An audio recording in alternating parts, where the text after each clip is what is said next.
આદિવાસી લોકો માટે દર વર્ષે કરોડો રૂપિયાનું બજેટ છે તે સરકાર ફાળવે છે, પરંતુ આ બજેટમાંથી ઘણો બધો હિસ્સો છે તે વણ વપરાયેલો રહે છે। આ શબ્દ છે ધારાસભ્ય ચૈતર વસાવાના અને આદિવાસી સમાજને જે ફળવાતા બજેટના મુદ્દે જે તેમણે આકરા તેવર દર્શાવ્યા છે અને આજના બજેટમાં તેમણે પ્રતિક્રિયા પણ આપી છે।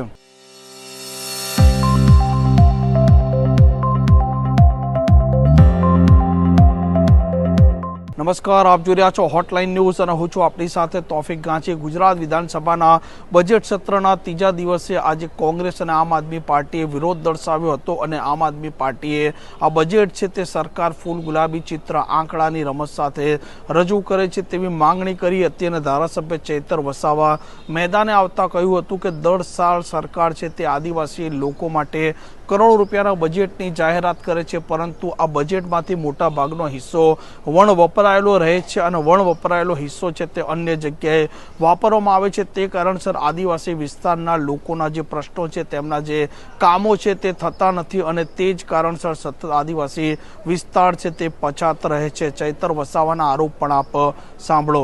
ખેડૂતોને ખેતીવાડી સિંચાઈ માટે ખેતીવાડી વીજળી 24 કલાક મુક્ત આપવામાં આવશે।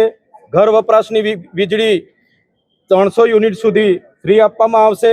સાથે સાથે સિંચાઈ હોય, શિક્ષણ હોય, સરકારી વિભાગમાં તમામ જગ્યાએ 11 માસના કરાર આધારિત જેટલા પણ કર્મચારીઓ છે એમને કાયમી કરવાની આજના બજેટમાં જાહેરાત થશે એવી અમને અપેક્ષાઓ છે।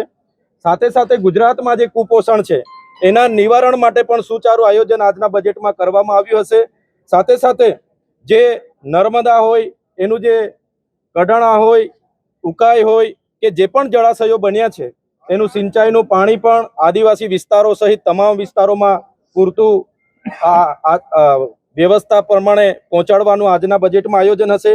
સાથે સાથે જે ગ્રામ્ય વિસ્તારમાં ઘરનું ઘર વિહોણા કેટલાક લોકો છે એમને ઘરનું ઘર મળે, શહેરી વિસ્તારની જેમ 3,50,000 એમના માટે સહાયની વ્યવસ્થા કરવામાં આવશે એવી અમને અપેક્ષાઓ છે। સાથે સાથે શ્રમિકો હોય, આંગણવાડી વર્કરો હોય, આશા વર્કરો હોય, જીઆરડીસીના કર્મચારી હોય, બધા જ લોકોને ગુજરાતના આદિવાસી હોય, દલિત હોય, પીછડા હોય, ઓબીસી હોય, તમામ વર્ગના લોકોને આજના બજેટમાં મોંઘવારીથી રાહતનો અહેસાસ થશે એવી સરકાર જાહેરાત કરે એવી અમને સૌને અપેક્ષાઓ છે।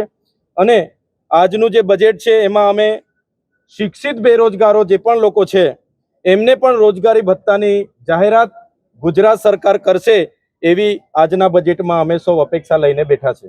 આમ જોઈએ હવે આજે જ્યારે નાણામંત્રી કનુભાઈ દેસાઈ થોડી જ વારમાં બજેટ છે તેની જાહેરાત કરવા જઈ રહ્યા છે, તેમાં આદિવાસી સમાજને પણ તે શું આપે છે।